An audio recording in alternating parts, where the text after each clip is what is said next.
Hi friends, welcome to competitive cracker. ഞാൻ ശ്രീകല.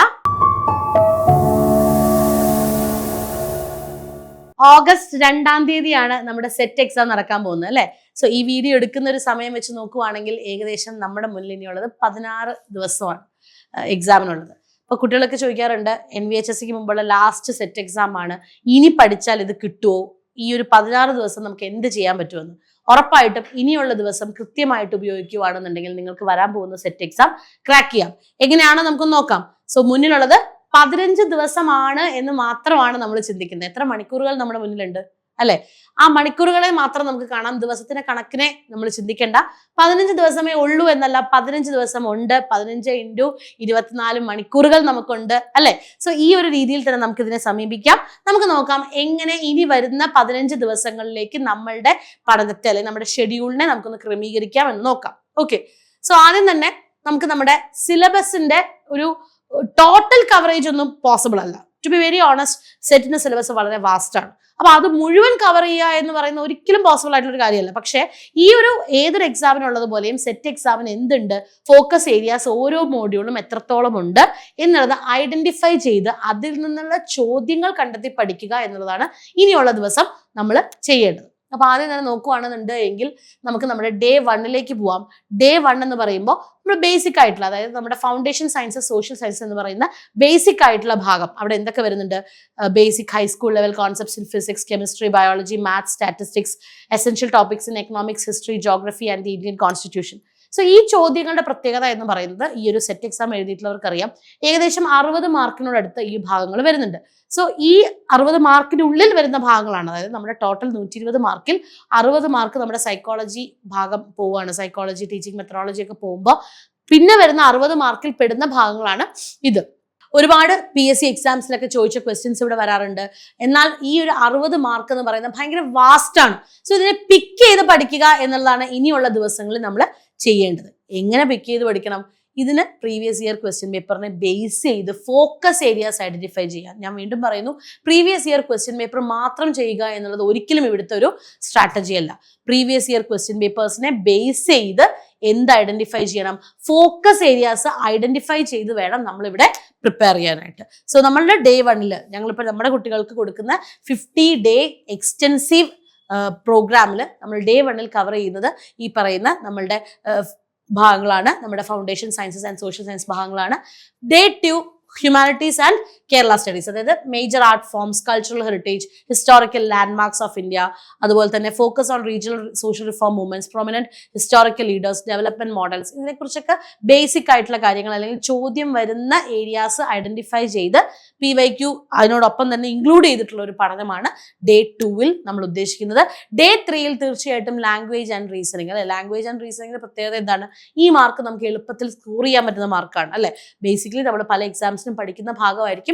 അതിനെ base ചെയ്ത് തന്നെ നമുക്ക് കൃത്യമായിട്ട് എക്സാമിന് വേണ്ട ഗ്രാമർ, നോൺ ഗ്രാമർ ടോപ്പിക്സിനെയും അതോടൊപ്പം തന്നെ മാത്സ് ടോപ്പിക്സിനെയും നമുക്ക് അടിപൊളിയായിട്ട് പഠിക്കാൻ പറ്റണം. എങ്കിൽ മാത്രമേ നമുക്ക് ഈ ഒരു എക്സാം ക്രാക്ക് ചെയ്യാൻ പറ്റുള്ളൂ. അപ്പൊ ഈ പറയുന്ന ടോപ്പിക്സിൽ പലതും നമ്മൾ പല മത്സര പരീക്ഷകൾക്ക് പഠിക്കുന്നതാണ്. സോ ഒരു പുതിയ ടോപ്പിക്കായിട്ട് ഒന്നും ഇതിനെ കാണേണ്ട കാര്യമില്ല. അതുകൊണ്ടാണ് പറയുന്നത്, ഈ 15 ദിവസം എഫക്റ്റീവായിട്ട് ഉപയോഗിക്കുകയാണെന്നുണ്ടെങ്കിൽ നമുക്ക് നമ്മുടെ എക്സാം ക്രാക്ക് ചെയ്യാൻ പറ്റും. കാരണം ഇതിലുള്ള 90% ഭാഗങ്ങളും നമ്മൾ കാണാത്ത ഭാഗങ്ങളല്ല. ഓക്കെ, ഇനി കറണ്ട് അഫയേഴ്സ് പഠിക്കുമ്പോൾ കൃത്യമായിട്ട് ഡിവൈഡ് ചെയ്ത് തന്നെ പഠിക്കണം. അതായത് കുറേ കറണ്ട് അഫയേഴ്സ് പഠിക്കുക എന്നുള്ളതിനേക്കാൾ കൂടുതൽ ഓരോ ഏരിയയിൽ നിന്നും പ്രധാനപ്പെട്ട കറണ്ട് അഫയേഴ്സ് പഠിക്കുക. ഫോർ എക്സാമ്പിൾ ടെക്നോളജിയുമായിട്ട് നമ്മൾ പഠിച്ചിരിക്കണം. അതിൽ തന്നെ ഇൻവെൻഷൻസ്, ഇന്നോവേഷൻസ്, ഡിസ്കവറീസ് ഉണ്ടാവണം. ആൻഡ് എൻവയോൺമെന്റൽ ഇഷ്യൂസിനെ കുറിച്ച്, അവിടുത്തെ മൂവ്മെന്റ്സ്, പുതിയ treaties, legislations, national and international, പിന്നെ അതുപോലെ UN ആൻഡ് ഗ്ലോബൽ അഫയേഴ്സ് എപ്പോഴും വരുന്നതാണ്. ഒരു ക്വസ്റ്റ്യൻ അതിൽ നിന്ന് എന്തായാലും വരാറുണ്ട് അല്ലേ. സോ ഇങ്ങനെയുള്ള ഭാഗങ്ങളെ കൃത്യമായിട്ട് പഠിക്കുന്നതാണ് നമ്മൾ ഡേ 4 ചെയ്യേണ്ട കാര്യങ്ങൾ. അപ്പൊ ഇത് എങ്ങനെ പഠിക്കുക? വായിച്ച് പഠിക്കുകയല്ല, ചോദ്യങ്ങളിലൂടെ പഠിക്കുക.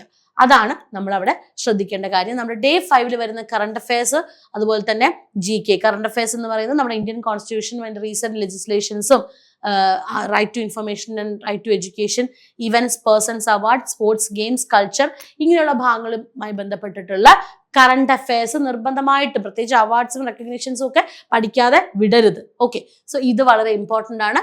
ആൻഡ് ഡേ 6 നമ്മളുടെ philosophical and sociological frame works അല്ലെ, ഫിലോസഫി ആൻഡ് സോഷ്യോളജിയുമായി ബന്ധപ്പെട്ട ഭാഗങ്ങളാണ് ഡേ 6 പോകേണ്ടത്.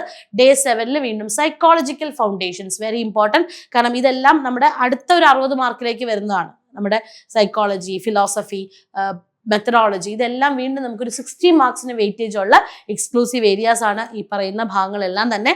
സോ സൈക്കോളജിക്കൽ ഫൗണ്ടേഷൻസ് ആണ് ഡേ 7 പോകേണ്ടത്. Day 8 education history and national policies, education പോളിസീസും മറ്റുമായിട്ടുള്ള കാര്യങ്ങൾ, എഡ്യൂക്കേഷനുമായി ബന്ധപ്പെട്ടിട്ടുള്ള എല്ലാ കറണ്ട് അഫയേഴ്സും ഒക്കെ നമ്മൾ കൃത്യമായിട്ട് പഠിക്കേണ്ടതാണ്. അതാണ് നമ്മൾ ഡേ 8 ചെയ്യുന്നത്. പ്രത്യേകിച്ച് നമ്മുടെ NEP 2020 NEP ഒക്കെ നമ്മൾ കൃത്യമായിട്ട് പഠിക്കണം. Programs for universalization of education, Saakshar Bharat, RTE, DPEP, SSA, RMSA, RUSA, അങ്ങനെയുള്ള എല്ലാ ഭാഗങ്ങളും നമ്മളോട് കൃത്യമായിട്ട് പഠിക്കണം. ഡേ 9 പോകുമ്പോൾ teaching aptitude and methodology, very important again.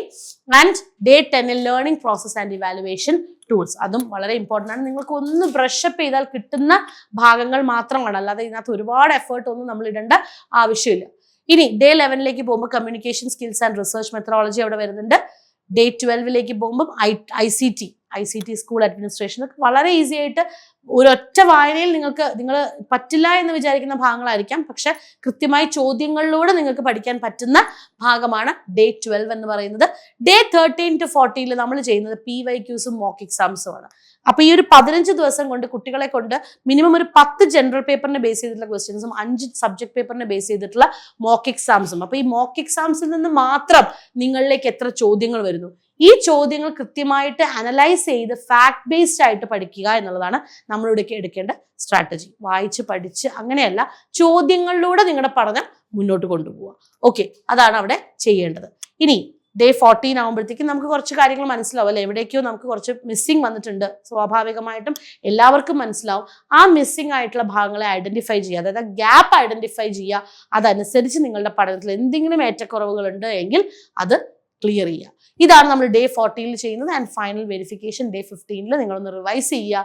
ഇത് മാത്രമാണ് ഈ 15 ദിവസം നിങ്ങൾ എടുക്കേണ്ട സ്ട്രാറ്റജി. അപ്പൊ ഈ 15 ദിവസം ഞങ്ങൾ നിങ്ങളോട് ചോദിക്കുന്ന 3 മണിക്കൂർ മാത്രമാണ്. അതായത് 15 × 3 45 മണിക്കൂറാണ് ഞങ്ങൾ ടോട്ടലി നിങ്ങളോട് ചോദിക്കുന്നത്. ഈ 45 മണിക്കൂറിൽ കൃത്യമായിട്ടുള്ള ചോദ്യങ്ങളും ടോപ്പിക്സും വിത്ത് എക്സ്പ്ലനേഷൻ ഞങ്ങൾ നിങ്ങളിലേക്ക് എത്തിക്കും. ബാക്കി കുറച്ച് സമയം നിങ്ങളുടേതായിട്ടുള്ള പഠനത്തിനായിട്ട് നിങ്ങൾക്ക് യൂസ് ചെയ്യാൻ പറ്റിയാൽ ഉറപ്പായിട്ടും ഈ വരാൻ പോകുന്ന സെറ്റ് എക്സാം നമുക്ക് ക്രാക്ക് ചെയ്യാൻ പറ്റും.